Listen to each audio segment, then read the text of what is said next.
be a sea serpent and Siren's Call. Move target creature from the attack zone to the defense zone or vice versa.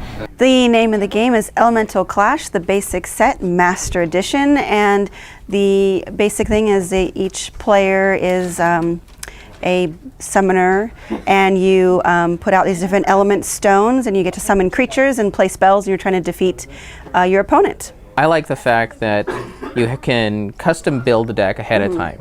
Again, that's like Magic, but it's a very streamlined system.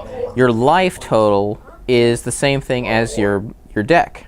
So when you take damage, you're throwing cards away in your discard pile, Right. or in this case, your archive. And that ultimately makes a very fast, very focused game. If you really know what you're doing, you can play a game in 15 minutes and then start up again. Yeah, this kind of answers all the problems I had with Magic the Gathering, namely the cost, the time, all of that is just cut down. I don't have to buy more and more cards just to stay competitive. The cards are being shared by the players. In respects to how they're similar, well, you're custom building a deck.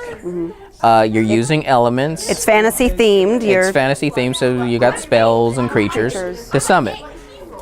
And that's about it. Yep. From there on, all the mechanics of how the game actually plays and how it's balanced is completely different than Magic. The best moment of the game really was when she realized that a permanent could double all the damage. I mean, it's dangerous because the other player can damage her, but by her playing that, she has a lot of burn spells, and she ultimately won the game because... I took a risk, and it's not a risk that always works, but with this particular type of play with the fire deck, you have this ability to burn, and the thing is you can burn yourself, but if you're successful, you can burn the other person more and faster than yourself. And in this case, I won, and only by a few cards, a few more turns, and I would have been dead too. We actually played a couple of rounds, and the first round I lost, but that second round I squeaked through a victory with that burn effect, so 1 out of 2 ain't bad.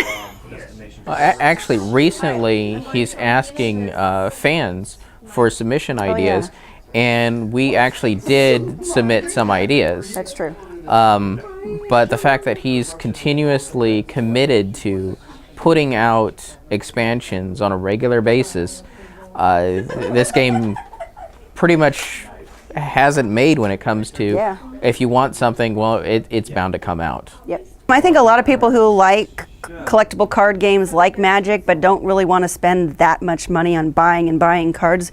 There are the base game, and then there's so many expansions that add new cards and new mechanics. Those who like the living card games and the collectible card games, I think, would both really enjoy this game. The only thing else to say is the game is available right now only on thegamecrafter.com. You can find the base set and all of its expansions. The creator is working on a Kickstarter, so hopefully soon that'll be available too. Definitely we'd play this game again, and I'd like to play it with a variety of different people and introduce it to them, because it's a very different way of playing, and I find it very exciting.